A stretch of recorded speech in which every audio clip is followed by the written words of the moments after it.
रुड़की में भारतीय किसान यूनियन चढ़ूनी ने अपनी ताकत का शानदार प्रदर्शन किया। किसान पंचायत कार्यक्रम में राष्ट्रीय महासचिव मनोज नागर मुख्य अतिथि के रूप में पहुंचे, जहां संगठन को मजबूत करने के लिए कई अहम जिम्मेदारियां सौंपी गई। किसान पंचायत के दौरान हरिद्वार जिले में संगठन की नई टीम का ऐलान किया गया। राष्ट्रीय महासचिव मनोज नागर ने आशु चौधरी को जिलाध्यक्ष हरिद्वार की कमान सौंपी। मंच से उन्हें आधिकारिक नियुक्ति पत्र भी दिया गया। इसी के साथ तकरीबन आधा दर्जन कार्यकर्ताओं को भी महत्वपूर्ण जिम्मेदारियां मिली। मनोज नागर ने कहा कि भारतीय किसान यूनियन चढ़ूनी उत्तर प्रदेश और हरियाणा में लंबे समय से मजबूती के साथ किसानों की लड़ाई लड़ रहा है और अब उत्तराखंड में भी संगठन ने पूरी ताकत से आगाज कर दिया है। उन्होंने स्पष्ट किया कि अन्नदाता की आवाज को दबने नहीं दिया जाएगा और किसानों के साथ होने वाली किसी भी ज्यादती को बर्दाश्त नहीं किया जाएगा। प्रदेश अध्यक्ष इंद्रजीत सिंह ने कहा कि संगठन से किसान लगातार जुड़ रहे हैं और हर समस्या के समाधान के लिए यूनियन पूरी मजबूती से संघर्ष करेगी। नवनियुक्त जिलाध्यक्ष आशु चौधरी ने राष्ट्रीय नेतृत्व का आभार जताते हुए कहा कि वह हरिद्वार जिले में संगठन को मजबूत खड़ा करेंगे और किसानों के हितों की रक्षा के लिए दिन रात काम करेंगे।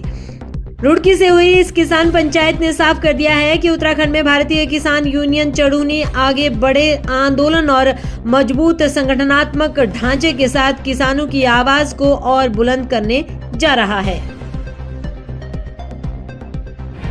इसमें क्या है, देखो यूनियन तो पहले भी चल रही है, लेकिन वो यूनियन बढ़िया तरीका से काम नहीं कर रही। इसलिए भारतीय किसान यूनियन चढ़ूनी बढ़िया तरीके से काम करना चाहती है और इसीलिए हमने आज आशु चौधरी को जो यहाँ का जिलाध्यक्ष नियुक्त किया है और हमें उम्मीद है कि जो हमारे शौकीन राव जी ने, प्रदेश अध्यक्ष इंद्रजीत जी ने जो सिलेक्शन किया है, मैं उससे आज नियुक्ति देने आया हूँ। मुझे पूर्ण उम्मीद है कि हरिद्वार के उत्तराखंड में हम नंबर 1 संगठन बनेंगे और जो किसानों पे आज जो संगठनों पे आरोप लगते हैं वो आरोप खत्म करने का काम करेंगे। किसान जो है, जो किसानों का जो काम है, संगठनों का जो किसान मजदूर की समस्या का समाधान, उसको समाधान करने का काम करेंगे, जिस प्रकार हम अन्य प्रदेशों में कर रहे हैं। अब हमने उत्तर प्रदेश में जो धान घोटाला उसको पकड़वाने का काम किया है, जो किसान की धान नहीं ली जा रही थी उस धान को बिकवाने का काम हमने किया है।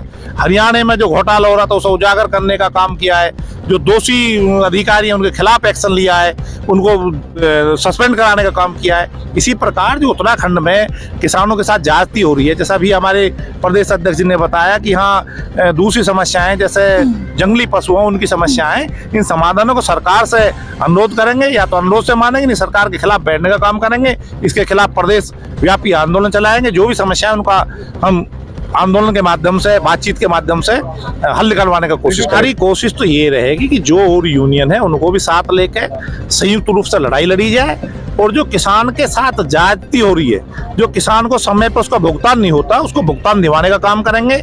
और जो गन्ने का रेट बढ़ा है, जैसे उत्तर प्रदेश में 30 रुपये बढ़ाया है, हमारी मांग है 30 बहुत कम है, क्योंकि उत्तराखंड में और उत्तर प्रदेश में जो गन्ने की से जो पैदावार होती है, जो उससे चीनी निकलती है, अन्य प्रदेशों से ज्यादा उसका औसत आता है। इसलिए गन्ने का रेट कम से कम 500 रुपये होना चाहिए और उसको भुगतान 8 दिन में होना चाहिए।